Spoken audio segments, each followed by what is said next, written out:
We are live. Good morning. Okay. Good If you're morning, everybody. new to this live stream, let me just tell you what it is a little bit. Um, you can see on the screen, KAOS is a worldwide public square. It doesn't exist yet. We're working to develop it, but really first we're working to build the team that would develop it. The first half of this live stream is open to everyone. We talk about really the main point of KAOS, which is advancing democracy.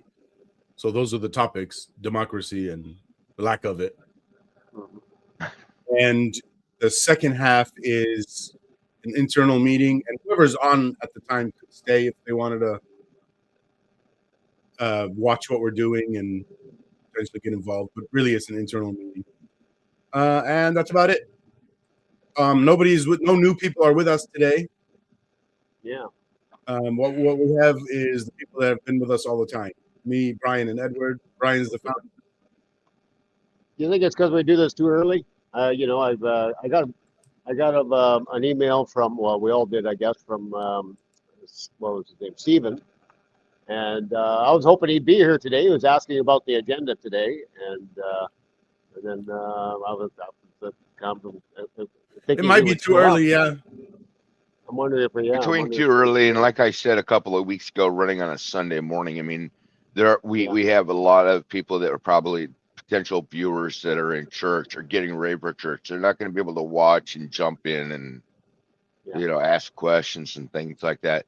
That's why I said a couple of weeks ago we might want to look at maybe moving to a Saturday or something. Let me add to that. So they might be at church, getting ready for church, Or they might be sleeping off the party from last night. yeah. And I say because maybe they could be doing one or both of them. Yeah. That's funny. So I think that's something we really should look in doing. I think if we really want to start seeing some traction. Let's talk on about our that now, videos. because things have to change for me anyway. Mm-hmm. You know, we've been talking about that. I can't do Sunday mornings with you guys anymore. I think even Saturday morning is going to be bad for me too. And we were just saying now, mornings are bad. Mm-hmm. Well, So, what's another good time? What do you guys think? Like, by the way, my Friday evenings are also taken because my Deconstructing Islam live stream is Friday at my 5 p.m. Yeah. What do you think of any weekdays? Are weekdays good? In the Monday or evening? Tuesday would probably be best bet for me because I usually work, anywhere between Thursday and Saturday at So night shift. So suppose a Monday at uh let's say, well, when do you think people would be in general like done with work yeah, across well, the four the time earliest, zones that yeah, we what do you think? the earliest for me would be about 4:30. So I mean, keep it rounded up to about 4:30 5, your which would be my time, time. Yeah, your so your it's 7 your mountain time. time. Yeah, so it'd be about 7 your time. No, I think we're 1 hour different. yeah, we're only an hour different. You're in Mountain Yeah, Time. so your 4:30 is my 5:30. Okay. Well, Same here. for some people it's 2 hours. So it depends on where you are, right? Yeah. And again, we're trying to attract the whole world, so Yeah. I don't know how meaningful any of these things are. You know what I mean? Like I invited somebody to my Deconstructing Islam live stream, and I didn't even think about the time issue. And this person hops around the world because of their work. They work with Doctors Without Borders. Oh yeah. And so I never remember where they are, and they're always moving around, and he doesn't even get told where he's going to until it happens, Oh, So shit. I asked him to come. He's like, yeah, I'm coming. And then he wrote back, wait a minute, that's my 2 a.m. That's not gonna work.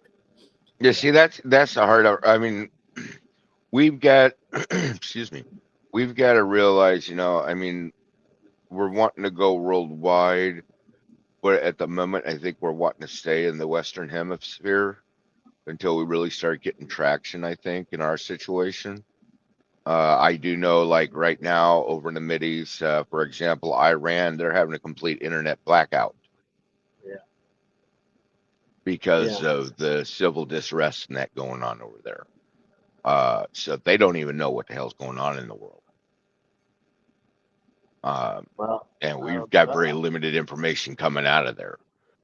yeah. Well, I'm ready to get people from anywhere in the world at the moment. I don't think we have to wait until we're at a certain point. Yeah, but I'm But talking for our meetings. Yeah, getting people to come to the meetings will be difficult to do for anybody in a different time zone. Mhm. Opposite. Well, one thing to consider is, I'm pretty sure the YouTube algorithm prioritizes showing us to people that are near us, like US, Canada. I'm pretty sure it deprioritizes like Taiwan. Yeah. Right. So even by that, we should just focus on our time zones. Right. Yeah. That's what I'm thinking. Is focus on our area, our regions where we're at, United States, Canada, Mexico, things like that. And then as the system grows, it'll start encompassing the rest of the world, because our best advertisement is going to be word of mouth. And maybe in the far future, we could consider having 2 time slots. We could. One that's really ideal for where we are, and then one that is ideal for like Taiwan time zone, but still Reasonable for feasible for us somehow. I don't even know what time that would be, but because I'm not going to be that'd up put 2 us a.m. doing this. that'd put us at about I think it's around 9 or 10 o'clock at night to be in Taiwan time zone. Let me ask ChatGPT real quick, because that's faster than trying to figure it out on my own. What time slot works for Bless both CST and Taiwan time zone Bless you, Brian. for a live stream? Let's see what it says. It's 14 hours ahead. So my 6 a.m. is Taiwan's 8 p.m. No, sorry. My 6 p.m. is Taiwan's 8 a.m. Mm-hmm. And that's Brian's 5. It would be Florida's. It'd be Florida's. Yeah. Yeah. No, 7. They're an hour behind. They're an hour ahead of us on the East Coast. It's only an hour. Okay, classified as East Coast. 7, which is reasonable. Mm-hmm. For Taiwan, at least. Yeah. And I'm not even sure where Taiwan is compared to like Australia, like vertically, I mean. Yeah. Oh, Taiwan's over towards Hawaii, going towards Japan, and that from Hawaii. Yeah. And where's that to Australia? About half a world away. No. Here, let me just ask ChatGPT. Yeah, you're gonna have to ask ChatGPT. I think they're about 10 or 12 hours difference between Australia and Hawaii. Yeah, I don't think our time here is all that bad for a lot of these. It could be very late evening for them, for a lot of these places. If we go later in the day, it's going to be worse, unless we go really late in the day, like past 6 o'clock in the evening. Okay, it's going to be the worst. Taiwan and Australia match up in one of Australia's time zones, but Australia has 3 or 4 time zones. Yeah. The point is, at least part of it matches up. Okay, so it's within a couple hours anyway. Suppose Australia UTC plus 11 and CST. What time slots make sense for both?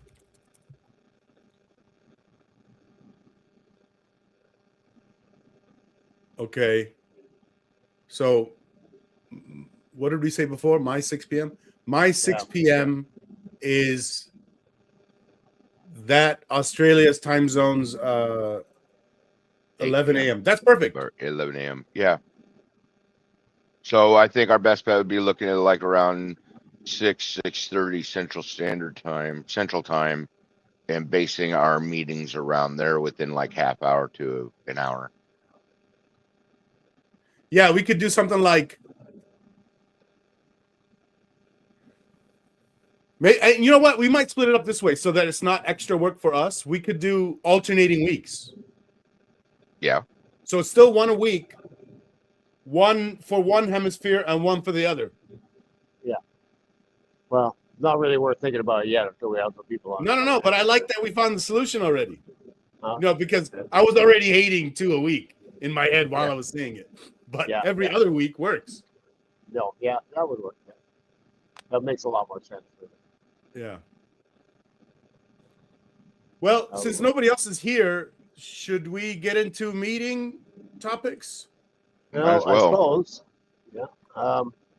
Did you want me to talk about Quebec? And I know that's not really part of the meeting, but then we can go ahead and talk amongst ourselves in non-meeting fashion. Yeah, I've learned recently a lot of things. You were asking me about Iran last week, and I knew nothing. But holy crap, there's some news now. 2,000 people dead. Yeah, Cutting that's off a the rough internet? estimate. Yeah.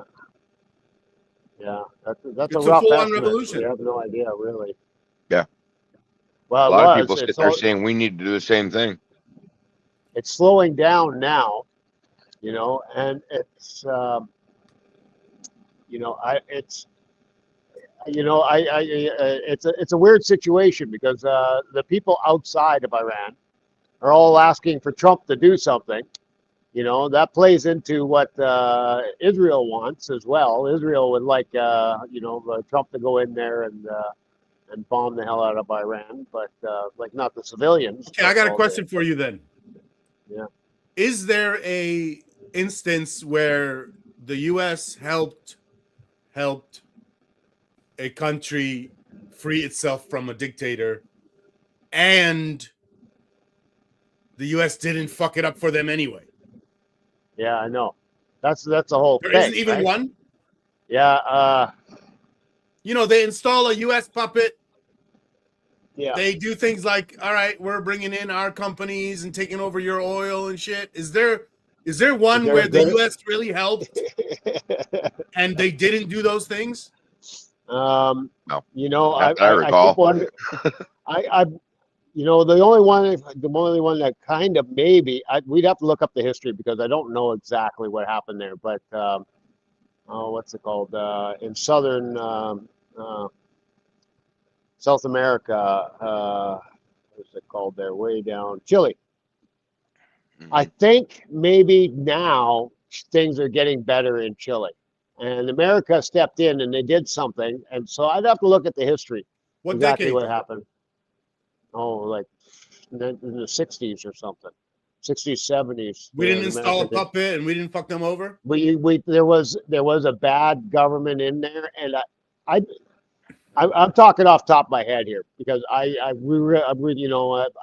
and we're looking for examples, and that's why I said it. But if I remember right, there was a dictator of some sort. America came in and got rid of the dictator, maybe. But it was rough for a long time after that. And only now are things starting to smooth out. I was talking to somebody from Chile here just a couple of weeks ago, and they were talking about how things have gotten a lot better in Chile. And this person what felt kind like of government do they have now? They're a democracy at the moment. And but like I said, I think we helped install a democracy, or America did. Helped to install a democracy, I think. I'm not positive. And I think it was a long time ago, and I think it did not get much better for a long time. It was still really rough. We had a bunch of Chileans move here to Canada, and I used to know some. I used to work with some Chileans. I really liked them. Great people. And so there was a rash of Chileans moving here to Canada back in the 70s, I think it was. 70s, maybe 80s. And anyway, we'd have to look it up. Anyway, I'm just saying maybe that's an example. I don't know. You remember the whole Arab Spring. You know, when there was the whole Arab Spring took place there, and there was only one, and that didn't really have anything to do with America, but the only one country really turned out well out of that. You know, right now Egypt is still in you know, a kind of a dictatorship of some sort, military dictatorship. And that was the biggest country that got into the Arab Spring. The only one was the first one where it started, and that's Tunisia. Tunisia, I think, is doing better than they ever were before. But they were already a very westernized kind of country already, and that's where it started. Okay, you ready to hear what ChatGPT says to this question? I was just getting ready to say the same thing. Yeah. Serbia in 2000. I'm going to list them real quick before talking details. Serbia 2000, Philippines 1986, Panama 1989, and then mixed cases: Grenada 1983, Liberia 2003.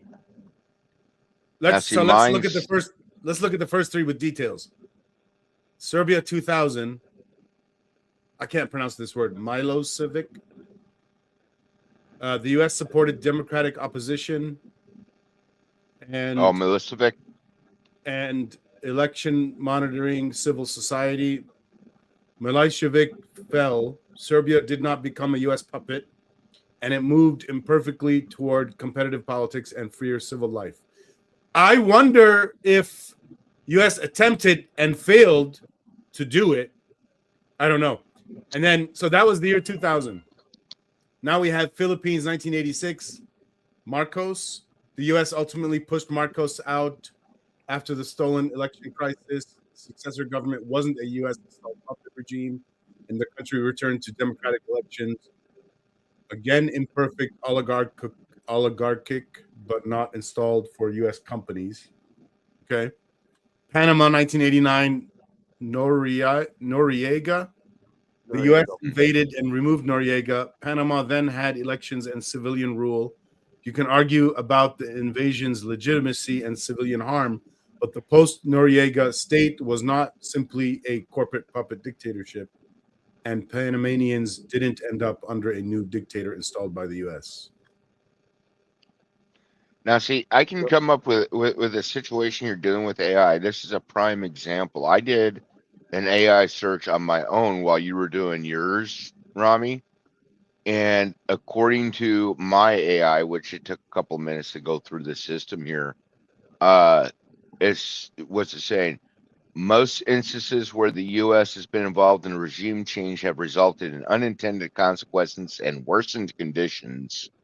There are a few examples that are often cited as potentially having a more positive outcome more than any other interventions, though even these are debated in complexities. That the end of Franco's Spain in 1975 and Afghanistan in 1989. So it's obviously how you prompt the question. Well, so let's clarify what's the difference between my AI's reply and yours.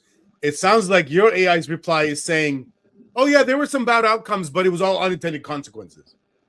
Yeah, and mine is saying, "No, it's not saying unintended consequences. It's saying some of the people who did this from the U.S. did it intentionally." Right. Well, and like I said, that depends on how you prompt your question. I think there's a lot of overlap there. Like, you know,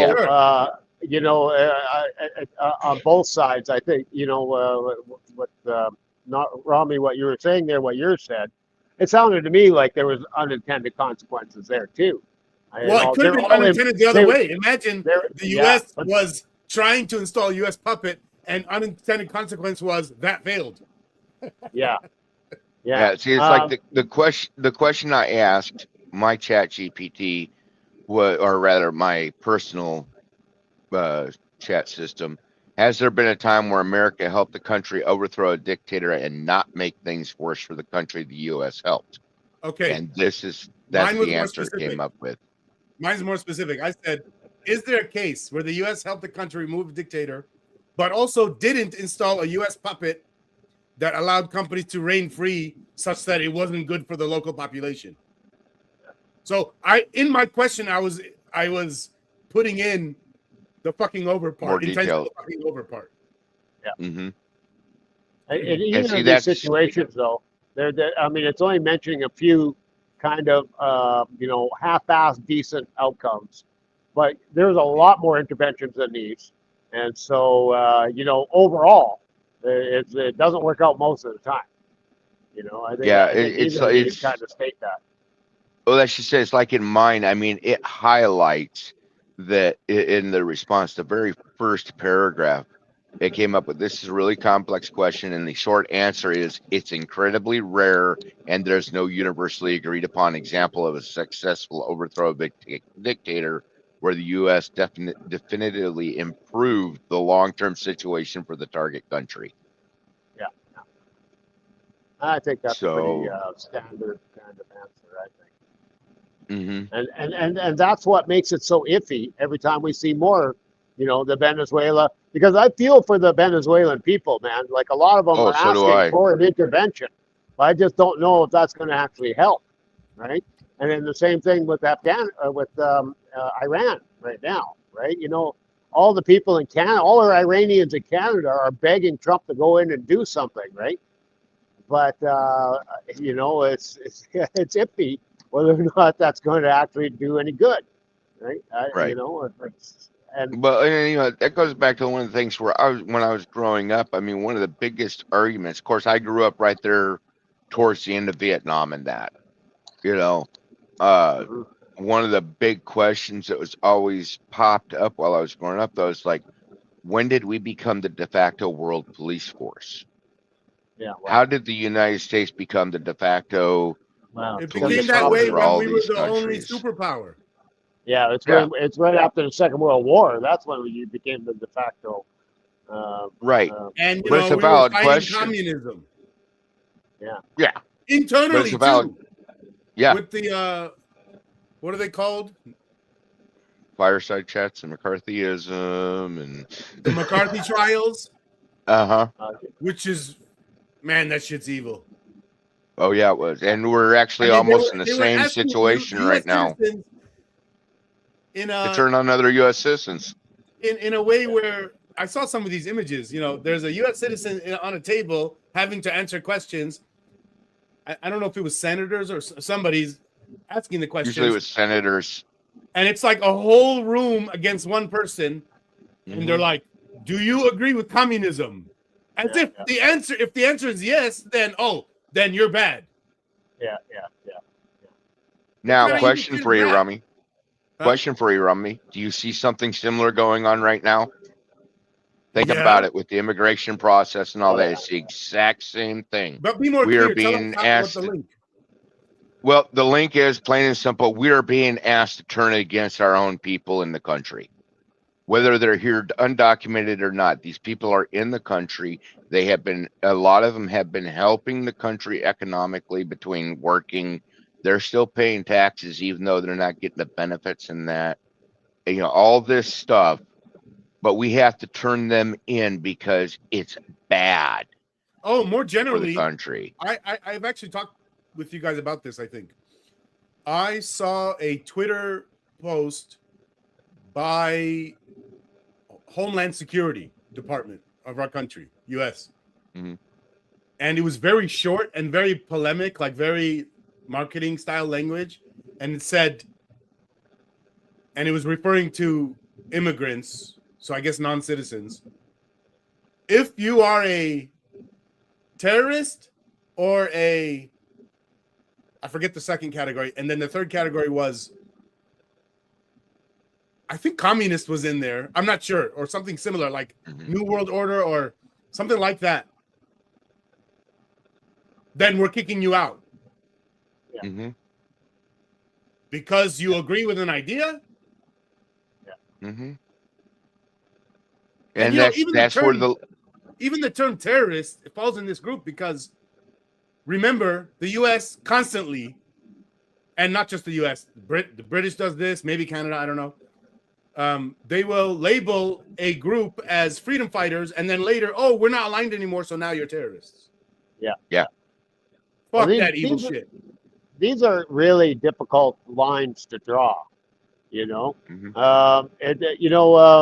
in Canada here, we've this is a big controversy from a little while ago, but praising people. They had a guy in Parliament, and they were praising him for being anti-communist, right? And doing things back around the time of the Second World War that helped stop communism and all this stuff. And they had him in the Parliament, and they're thanking him for what he did, but he was a Nazi. Turns out later, yeah, of course he was against communism because he was a Nazi, right? And here in Edmonton, we actually there's a graveyard, a cemetery here that has a big monument to all these anti-communist people that helped bring down communism or help And some of them make were it. Nazis.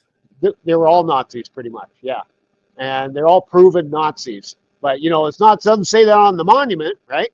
It doesn't. And they came here to Canada, and they were welcomed here into Canada, and we took a bunch of Nazis after the war because they were anti-communists, and all they had to do was say or prove that they were help fighting against communism, and they got a welcome fucking acceptance here in A big Canada. welcome, Matt. Yeah. Yeah, a big welcome, Matt, and like I say, monuments to their efforts and everything else, right?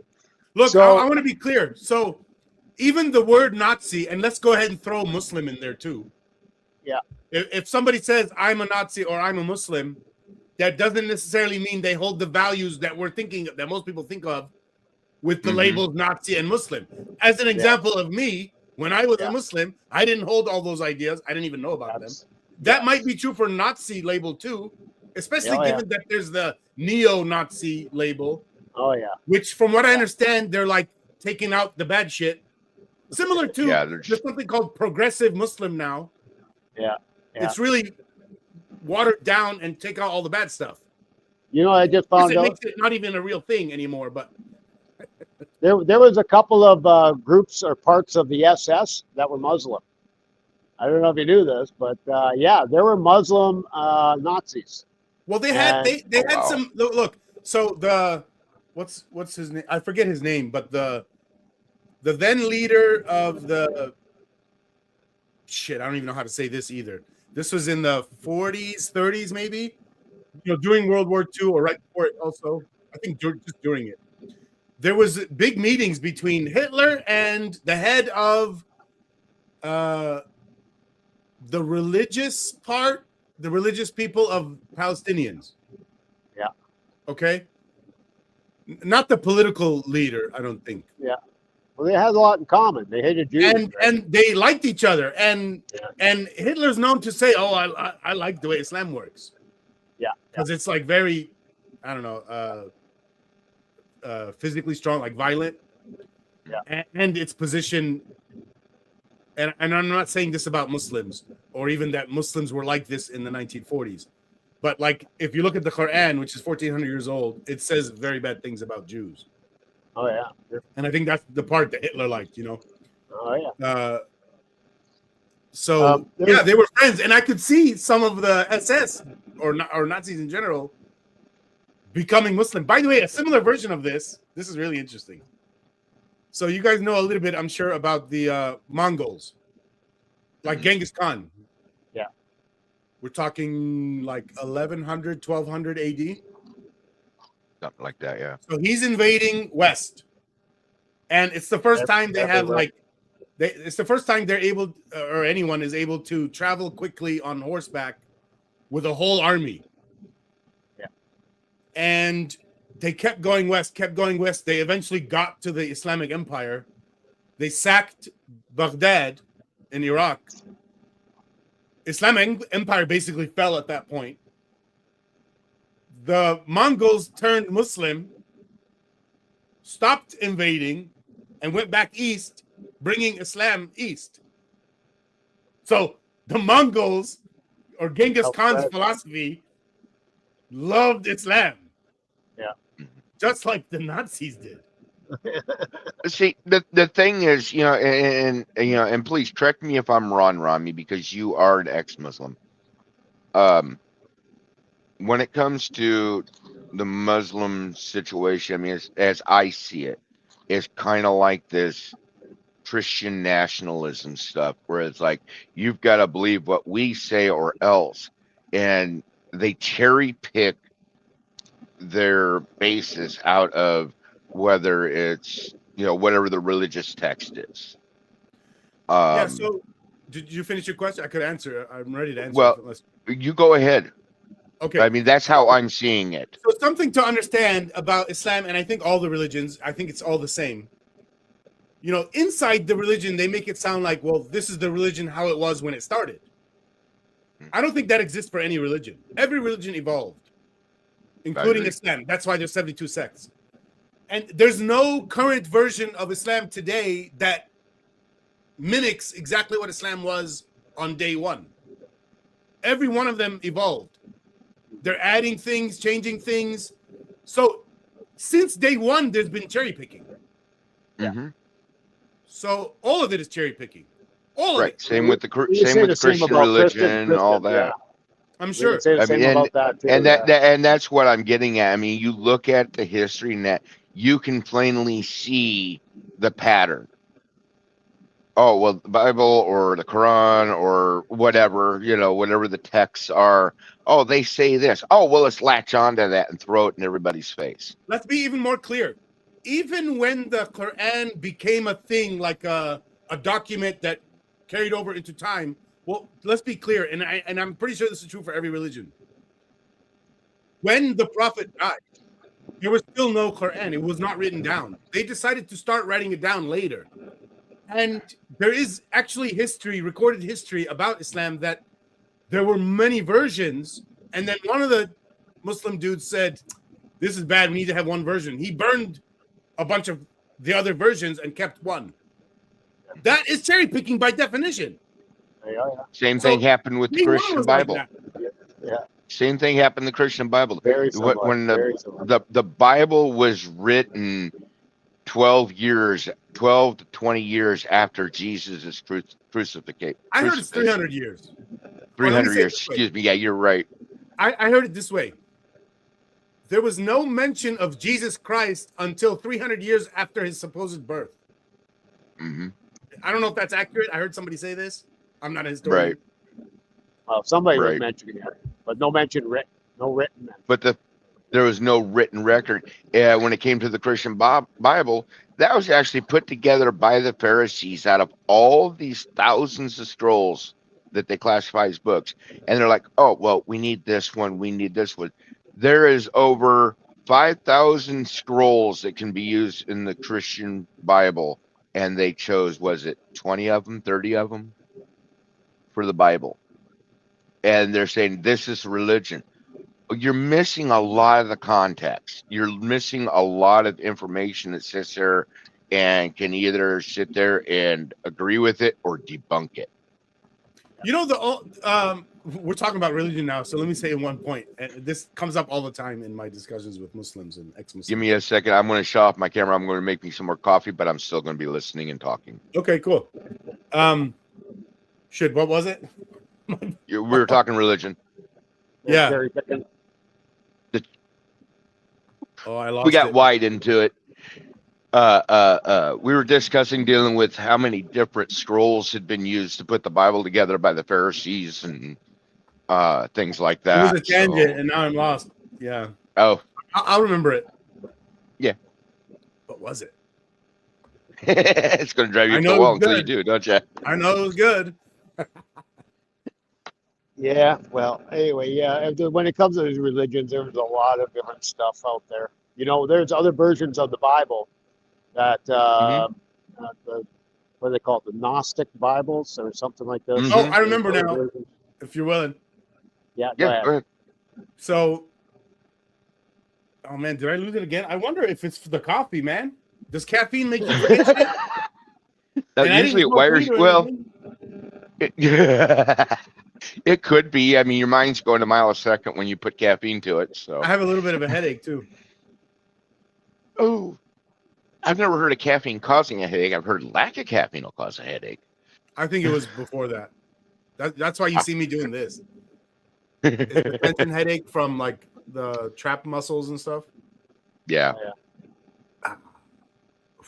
But Yeah, my biggest argument is the fact we've, as far as I'm concerned, when it comes to the Bible and all that history dealing with Jesus and that, there's too much missing information to sit there and say, well, this is accurate. Yeah, I mean, it's all what you want, whatever you want to take in, you know. There's a whole version of the Bible that says, and we're talking ancient of what do you call it, the Jewish Bible, the old Bible, the Old Testament. Anyway, there's a version of that goes that God was actually evil, and that God was sent us to Earth as punishment. Earth is punishment. I've heard that before.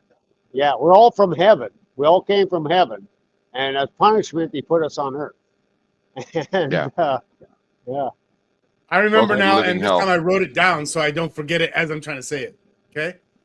Right. Of all these discussions I have about religion and God belief and all that, there's only one that I think is okay and doesn't harm anyone. And it's next to atheism, like so close.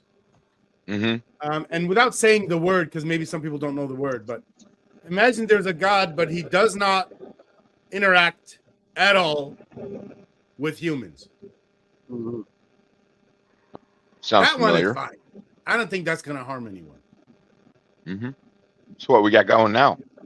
That means none of the religions mean anything. And it also means it's somebody who's not like thinking about things like, you know, making their own religion, like, oh, well, if I pray or ask God to curse someone, then he'll do it. You know, a God that just made the universe and then stopped interacting with it.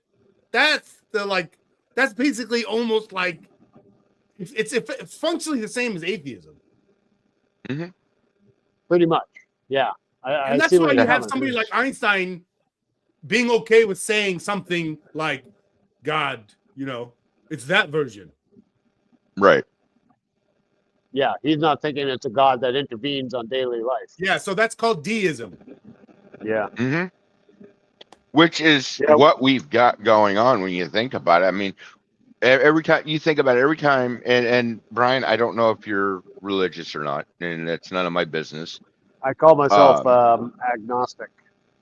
Okay, well, that's what I am. But the thing is like, okay, we're sitting there talking about God and that, and I sit there and it's like, well, show me proof of God. Well, look at the sky, look at the trees, look at this, and look at that. It's like, no, that shows me nature. That doesn't prove the existence of God, because you don't know for certain that was done by some all-knowing entity or something, you know? Let me ask both of you the same question. When you say you're agnostic, are you also saying you're agnostic on the specific question of if there is a God, he may also be interacting with us? No, not in my case. I'm pretty much, not in my case. I pretty much come to the conclusion God doesn't really care what I do. Okay, so you're agnostic only on the question is if there's a God, but if there is, it's deism. Yeah, well, I'm deism. And you, Edward? I follow more along the ancient alien philosophy. I go, you know, you laugh. I know it's funny, but I look at it as we were an experiment. Yeah, we're an experiment, and we were genetically modified. I mean, I'm looking at like the Anunnaki, and you know, all these other things you're showing that are throwing in your face. You know, hey, we had people coming from suppose that's heaven. True.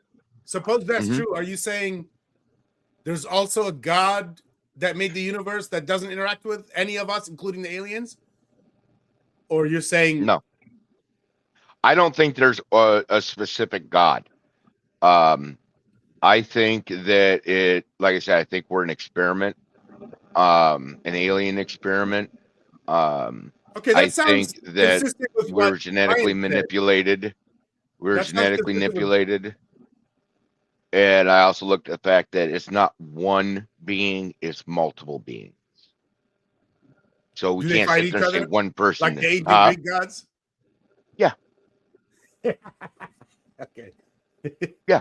You're good and bad. You're going to have your good and bad. Yin and yang, anywhere you look. But, you know, right. Hinduism has more stuff in it, but obviously. Right. But that's where I'm at. can I delve into that a little bit? Because I Sure. kind of question this. Then, okay, if we were brought here by aliens, and you think of these aliens as God, do the aliens have a God? Like, is there somebody above them? Where did they Uh, come from? You Well, know, that's just it. where I mean, if it's you, the ultimate question. Where did everything come from? yeah, Uh, exactly. So I believe you're in kind of I left with believe that in same question. science.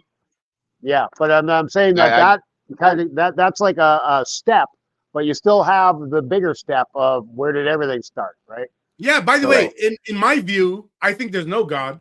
But yeah, it's possible that an alien race made us as an experiment. yeah, Mhm. well, or just not even as an experiment. I mean, there's also the theory, and this is more scientific and more believed, is that single-celled organisms made their way here from other planets like Mars or Mhm. wherever, Yeah, right? unintentional Yeah, crossover from unintentional. It's planets. just we're just spreading for whatever reason, right? Yeah. Yeah, Uh, But you so still have to that have some place that the DNA was somehow the DNA was created in exactly. that It's, single it's just cell stepping back organism. that question: where did it all start? Yeah, well, you should Right. exactly. listen And to I'm some. You should listen to some biologists that talk about this. Mhm. I forget the name of the guy I'm thinking about right now, but what he focuses on is the step before DNA. How Mhm. could some molecules that are not DNA yet start replicating? mhm. And when I say replicating, I mean make babies of itself, but just molecules, which, Yeah. by the way, Mhm. exists in nature now. Mhm. Self-replicating molecules exist in nature now. Oh yeah. And the idea is it potentially possible to go from that to DNA? Yeah. And DNA is only one step further, which is it's retaining some information Yeah. about about then, because DNA and RNA. By the way, I'm mixing DNA and RNA, by the way. I think he Mhm. was focusing on how replicating molecules then became replicating RNA and then later DNA. And RNA and DNA, the only thing they do is it is a code that once there's a machine, this is another step. Once there's a machine that reads the code, it produces proteins. Yeah. Oh, that's very interesting. And to me, that looks like, yeah, it could happen without a God. But Deity. even take it one step further back in this, which is the way a physicist looks at things. Forget the biologist now. And this is how I was when I was a Muslim, by the way. I loved physics so much. I'm looking at all this. I'm like, wait a minute. So if there was one small change or difference, like, in physics formulas there's constants in there. And if that constant is a like fact of the universe, Right. It's a if that universal fact. constant was slightly different, we would have all sorts of differences. Like for example, water wouldn't when it freezes, it would drop to the bottom instead of stay on the top of the Mhm. ocean. If Floating, that yeah. was the case, we wouldn't have life. And then there's other Well, constants. not the way we know it. It'd be different. Life could still happen. Yeah. It'd be different. Maybe totally different, but there's other things. There could be, if a constant was different, you wouldn't even have a star. Yeah.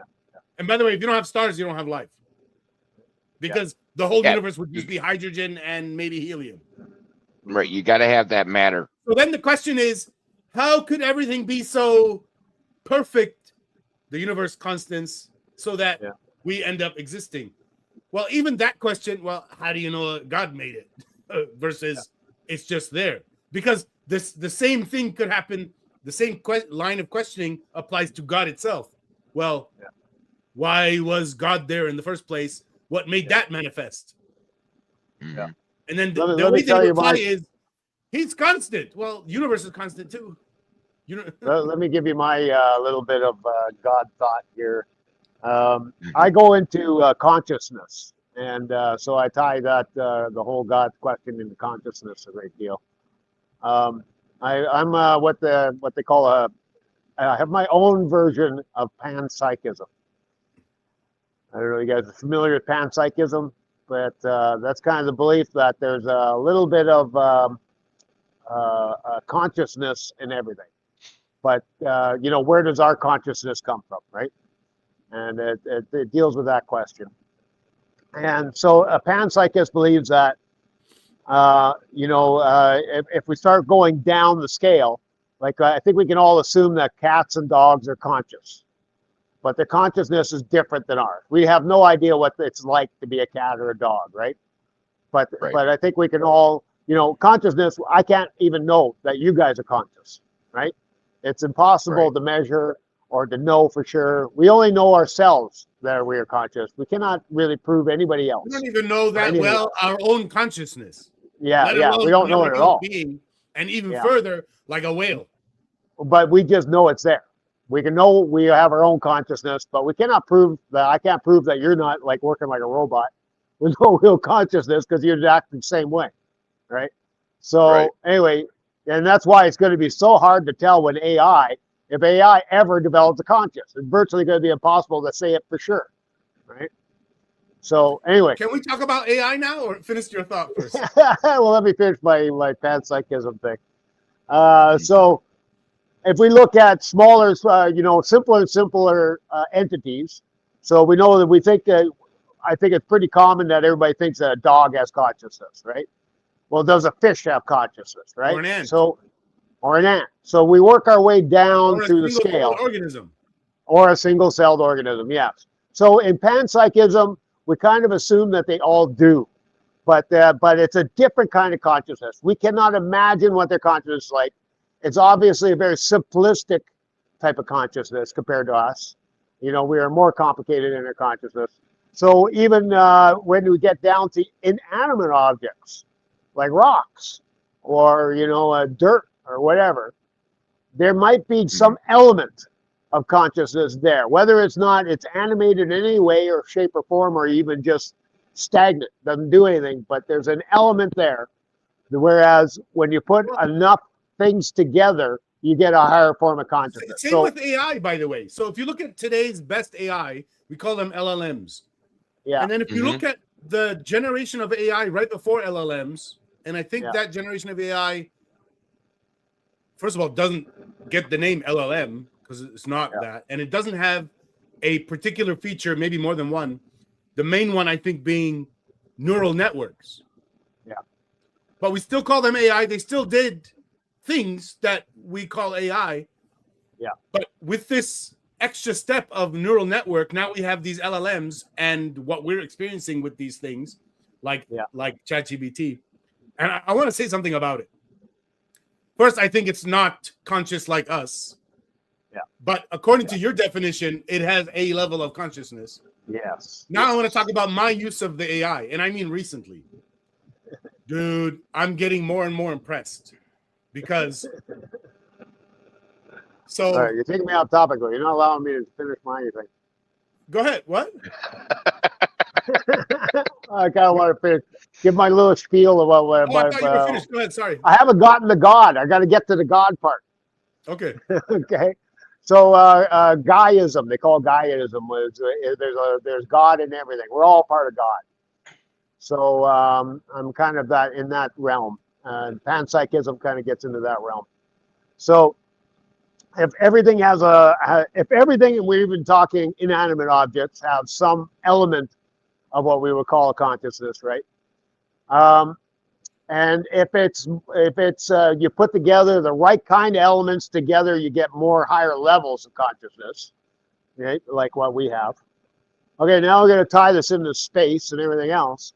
So if I personally believe that black holes, all matter, everything that's going into a black hole, the way the Einstein series is that everything slows down as you're moving toward the black hole, right? So something in a blink of an eye may be going into a black hole within a time scale that seems like a blink of an eye, but from our point of view, it could be billion years it takes for it to get that, to pass into the black hole, right? So anyway, so if we keep scaling that up, my belief is that nothing has ever hit the center of a black hole, ever. Everything is still moving towards the middle. And from looking from its point of view outwards, everything is speeding up. So I believe that everything is going to hit the center of a black hole, all black holes, all at the same time. And it's not going to happen until everything is hitting at the same time. So the Factor in the entire, big crunch. it's the big crunch, yeah. So it's the opposite of the Big Bang. So whether or not this means that all black holes merge into Big one, crunch is more than that. The big crunch is everything, including all the black holes, became one black hole. that's what I'm saying. Yes, yes. Even if it happens as separate black holes, once you eliminate all time and space, there is no other space. So it all becomes one spot. Well, from what I understand, there's the only things that sink into a black hole are the things that are close enough. If you're far enough from a black hole, you're not going to be engulfed in a black hole. You're going to stay in But orbit. the big crunch will engulf everything if it happens. This is what I'm saying, though. I mean, so far, what do you mean if you're far enough away from a black hole? Our entire galaxy is centered by a black hole. It will suck in our entire galaxy eventually. Have you heard any question is, will it? That? I have not heard that. Yes, the center of the galaxy is a black hole. I was just They have No. This is pretty much The additional part of we're close enough to be sucked into it. Eventually, well, it's pulling us in right now. That's what's keeping us circling it. It's not the whole galaxy is circling. Yeah, we're in orbit, but all orbits, just like the moon is not being pulled into the Earth. It is kind of slowly, yeah. No, I know what you mean. It is pulling it, but it's not getting any closer. Actually, the moon is getting further away from us. It may be, but then that just means that we're not strong enough of a pull. But there's a second dimension, which is the actual distance. So if you're far enough from a source of gravity, so you spin out. Either you're spinning out or you're spinning in. Right. Right, and everything I've seen is showing the universe and the galaxy is spreading out, not coming in. Well, and then we're eventually going to swing out into the realm of another black hole and get sucked in. Right. You know, my point is eventually we'll get sucked into everything. What I hear from physicists is that they're not sure that one of two outcomes is going to happen. Which one? Big crunch or expand forever? And if the expand forever happens, and they say it like this, if there's enough mass in the universe, and the thing that they're questioning, they don't understand is part of the matter. If there's enough mass in the universe, we'll have big crunch. If there's not enough, it'll be infinite expansion. Infinite expansion means every galaxy you see will be so far away from the galaxy you're in, you can't even see them anymore. So anyway, I'm giving you my version. Doesn't matter what everybody else is saying. Right? Well, that's the nice. We're all going to eventually get sucked into all the black holes, and they'll all virtually be the same place. And nothing has hit the center of any of them until everything hits the center all at once. Okay? So, if there is consciousness in every piece of living or dead or inanimate or whatever bit of material, what happens when it all comes together? Right? That's the same point as the Big Bang, where everything was together originally, right? So what happens if there was a God, it was at that point. And it's all of us. And who knows what kind of entity that would create. And that's when we find out there's a heaven or a hell. Yes, yeah. So, that also brings me to if there is any kind of afterlife. The afterlife will happen when we all meet together in the center of the black hole. Now, that from our point of view, after we die, could be a blink of an eye. Could be instantaneous. You know what I'm saying? Everything that's ever lived and died within all of the universe will end up in the same spot at the same time. That could be the afterlife, right? So anyway, that pretty much explains it. That's my entire theory, the way I have it worked out at this point. And anyway, that's why I say I'm agnostic. If there's a God out there, the God is at the beginning of time and at the end of time. And it's not really playing into our lives at the moment. right? That's kind of where I come with it. And it's all of us. It's everything. It's all of the everything in the entire universe makes up the God, right? It's a massive consciousness that may be created when everything comes together. Anyway, that's what I'm calling God. So, and I think that view doesn't hurt anyone. no, it doesn't matter. Unlike the all question religions. the question that runs across my head, and this is my last comment on all this because we need to get back onto what we're about, I'm sure. Okay. Yeah. But my big question on this is, in all seriousness, who coined the term God? Who made the definition? I don't know, but I think it came from the word good. But you see the question. I mean, it's like, where did we get this information? How did we come across calling something or someone a God? Let me try to answer that. I'll try to answer it in a roundabout way. I've noticed that for the way people use the word God, the term, I have 3 different ways that I can translate it or replace the word God with another word. And 2 of the ways make sense to me. The third one doesn't. So a lot of times you'll see the word God in a sentence and you could replace the word God with truth and the whole sentence makes sense to me. Yeah. So the concept of God is trying to say what is truth. The second one is, and this one also makes sense to me, you see a sentence with the word God in it and you replace the word God with universe and this whole sentence makes sense. Universal truth.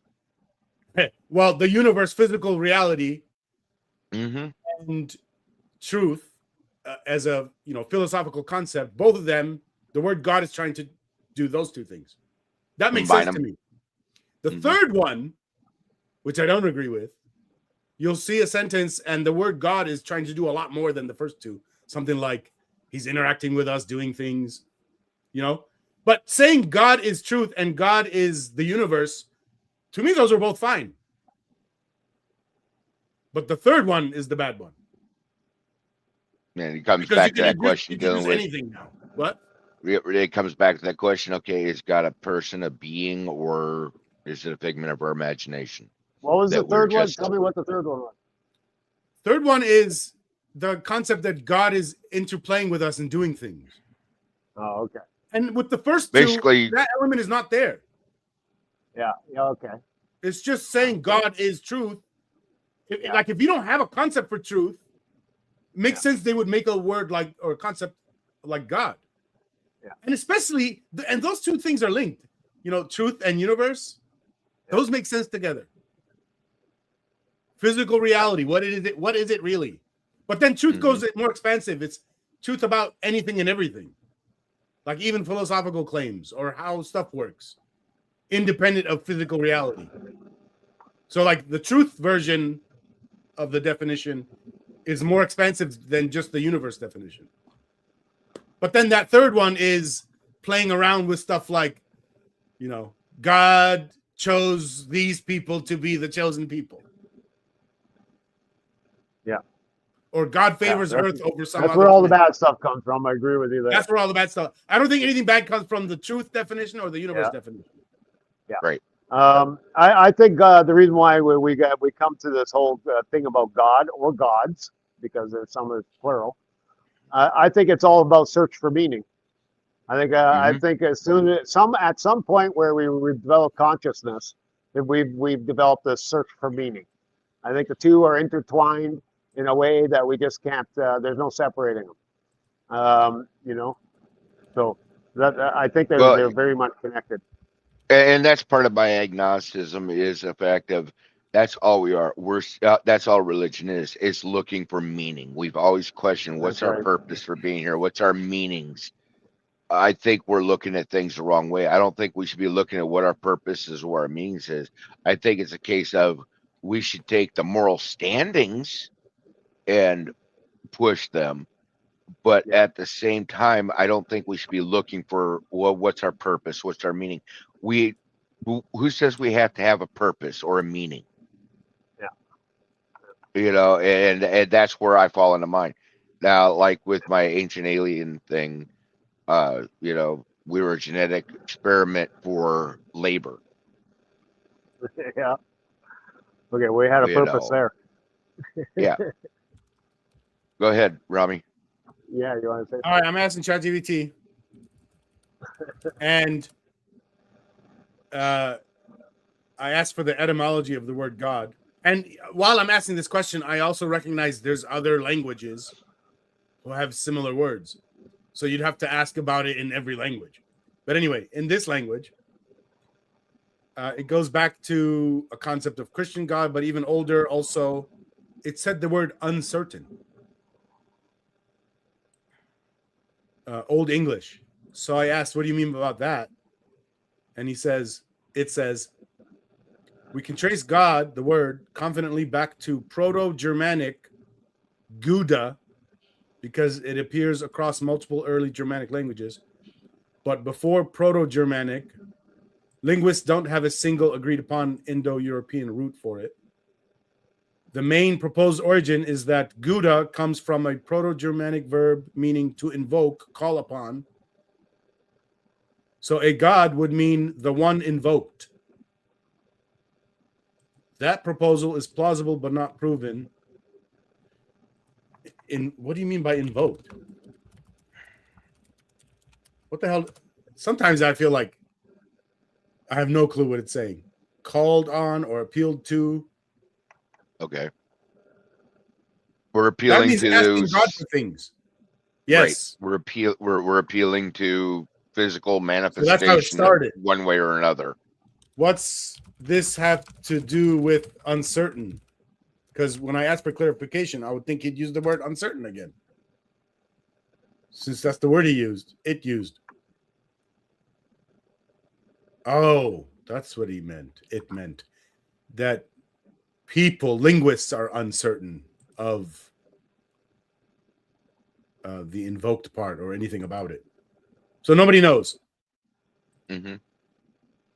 But the only thing that at least ChatGPT is certain of is that the English word God comes from Proto-Germanic Gouda.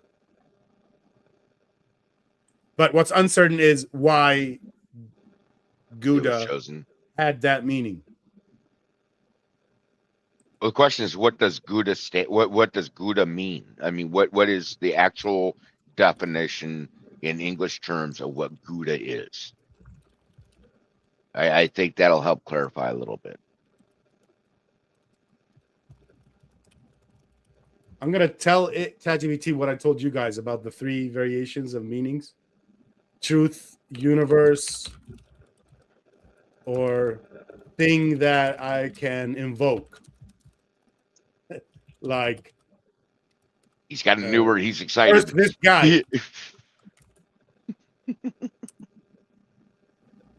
And ChatGPT says, yes, those are 3 real and historically common uses of the word God. But their meanings people load into it, not what the word inherently means. So what does the word inherently mean?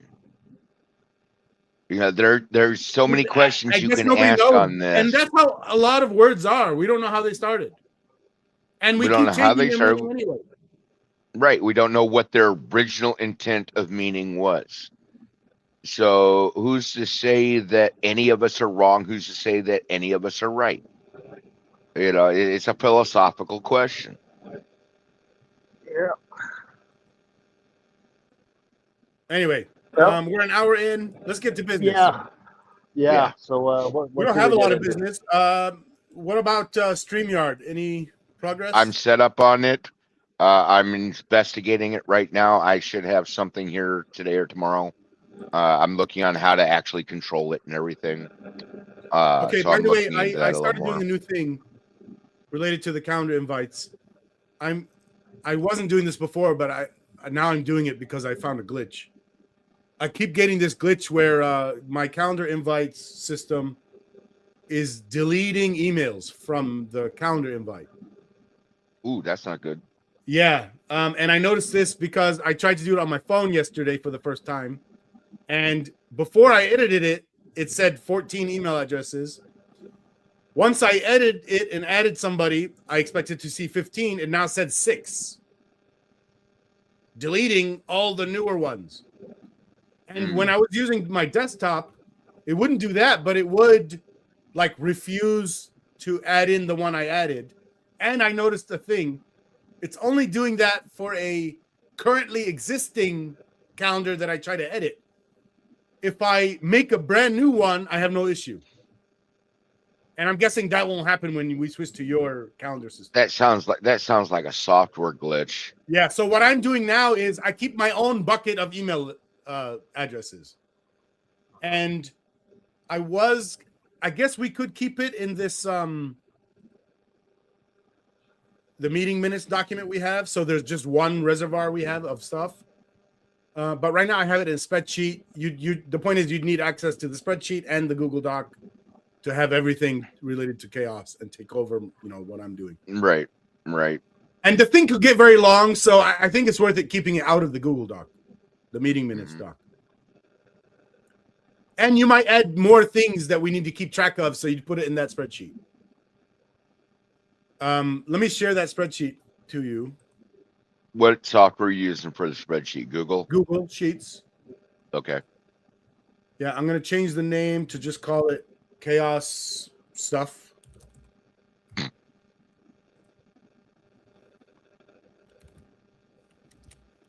And the only other thing I was saving in here is like one time, what was it? There was a video or podcast we published, and I just used this as a temporary holder of like timestamps. So I'll rename the sheets to email list. Okay. And I don't know, temp. And now let me share it with you. Papa. I remember that now, by the way. I never remembered it before. Papa Shrek. Yeah. Okay. I just shared it. It's called KAOS Stuff. Okay. And And the email Google list Docs, right? has 15 people, and it's updated with the latest, I mean. Okay. And it's probably worth it if you add more columns, like the person's name and things like, I don't know, like if it gets long, things like the last time they showed up, just whatever you need to kind of a what sort of not an agenda, but statistics. Just keeping track for yourself, so you kind of have an idea of what these people have been doing, and only if you need it. I wouldn't say do anything unless you think you need it. Name column, I think, would help. Yeah. And I guess I should link this inside of the meeting minutes doc just for fun. KAOS Stuff sheet. Okay. So is this getting us closer? Is this getting us closer to where Edward can? Yeah, because when he takes over StreamYard, he also needs to take over the calendar thing. Yeah. The calendar invites and keeping the email list. Yeah. Isn't there So some the big only other hurdle, things. though? Go ahead. Isn't there some big hurdle though that you guys were talking about that he can't? We got over it by getting rid of the concept of restream. Yeah, our hurdle was the software. Yeah. Okay. I'll pretend like I understand what you're talking about. Oh, so StreamYard is the streaming service I use. Yeah. We wanted to switch to Restream, and we found out that Restream actually doesn't work exactly like StreamYard. Yeah. And whatever that difference is causing a barrier for Edwards. What it amounts to is, as a manager of the YouTube channel, I don't have access through Restream to go through our YouTube channel. Where with StreamYard, I have that availability. Okay. So the other way to get around things is get YouTube to switch ownership from me to Edward, which is a long human process. And then, but that only gives him the right to use it. Right, but the upload it does videos let him and use Restream, but not another person, I guess. Right. So it's like it'd be, excuse me, one of those situations like, say something happened, I couldn't get to meeting. Well, and Rami was going to be at the meeting. He can still issue out, hey, we're doing the meeting. Here's this. get the That's what our things current out. StreamYard's set up, Right. With Restream, that's not available. which is confusing for me because I think I've seen I people do that. Yeah, well, according to know. Restream, it's not available for me as a manager without ownership rights. And that's what So, ChatGPT said. that's also what Restream's website says. Yeah, the AI does Restream have a built-in Their AI. AI you can talk to? You know, about troubleshooting Restream stuff? Yeah, they do, but it's not as comprehensive as what I was able to pull up using ChatGPT. When I was using Discourse, which is a totally different type of service, it's actually something Edward was thinking to use as our forum software. Yeah. It has a built-in AI for troubleshooting, and it is amazing. Like, it's really good, not just a fucking stupid chatbot. It's a full-on AI, and it's pretty good. I wasn't needing to go outside of that system to figure out how to use Discourse. Anyway, the other things we had is just older stuff that was related to Steven. Brian, can you remind us or tell us an update about your interactions with him recently?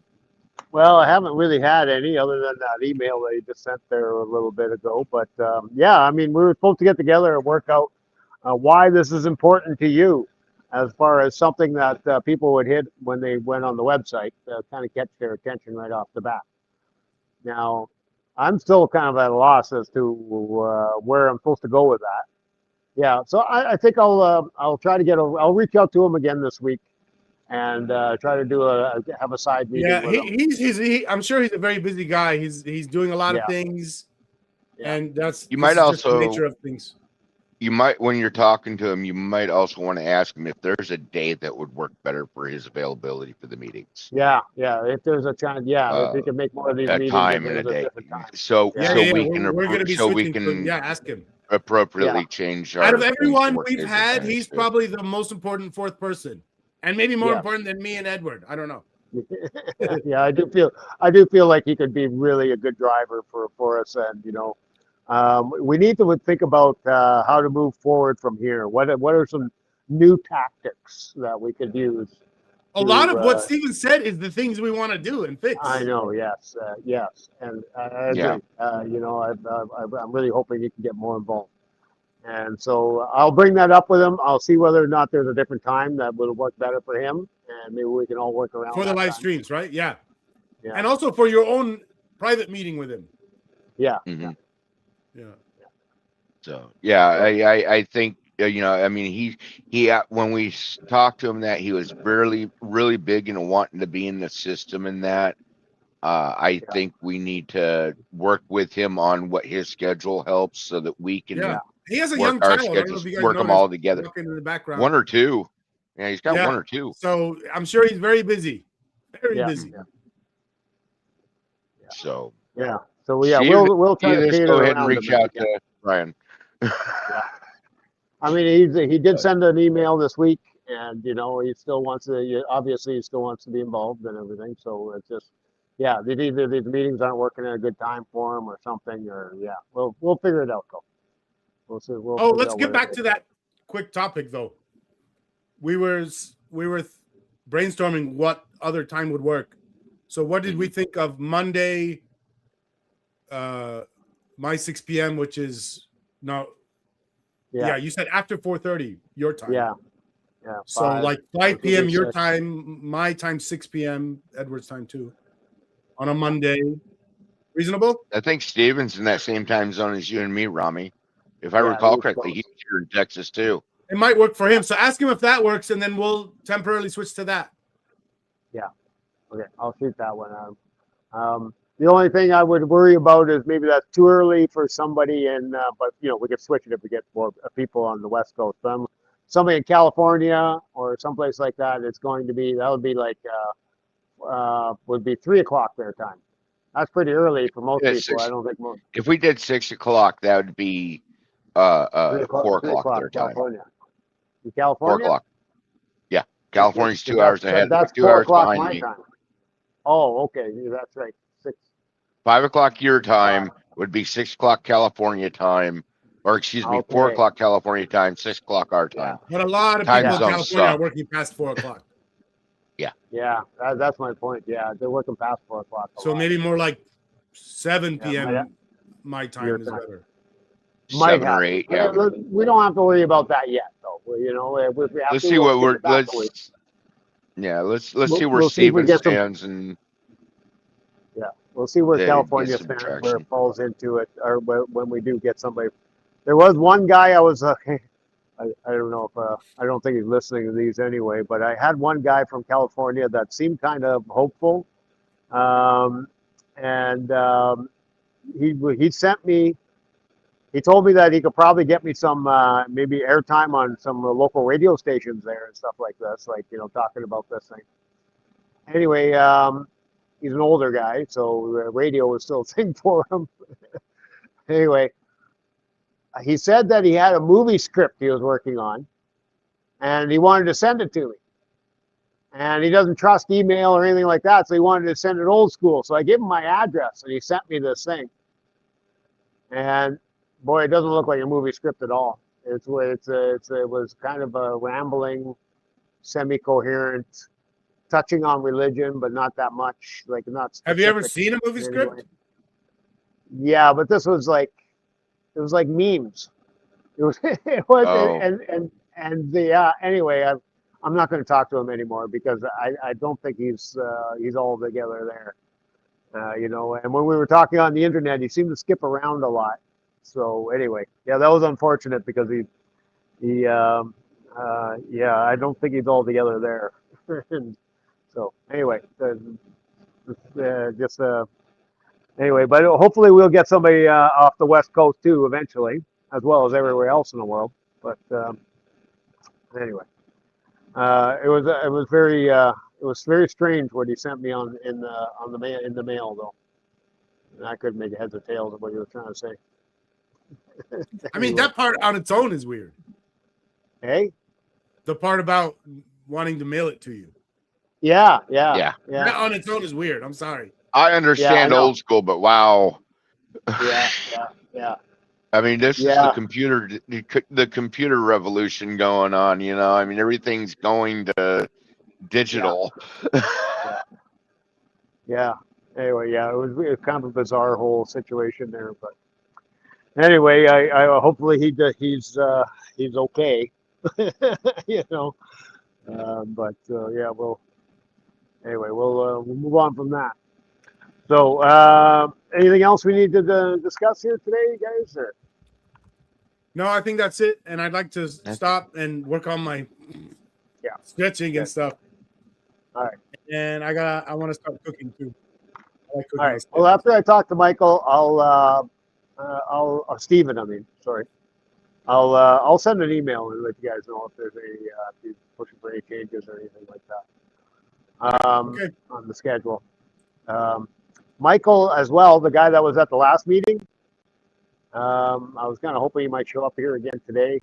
We had an email exchange. I think you saw maybe also. He just to let you guys know, he either last night or this morning, clicked the can't attend the meeting button. Mm-hmm. So it sent me a notification saying he couldn't come. Oh, that was nice. So he's letting us know is the point. Yeah. But it only comes to me, so he's really only letting me know in that scenario. He's really sinking himself into this whole thing with that good woman there and the whole ICE situation going on. And he kind of worries me a little bit. He's sending letters around to government people, and he lives in a military town, eh? And he sent a letter to the base commander there, and he was looking to start a career as an EMT, and you can start training on that, or take a course.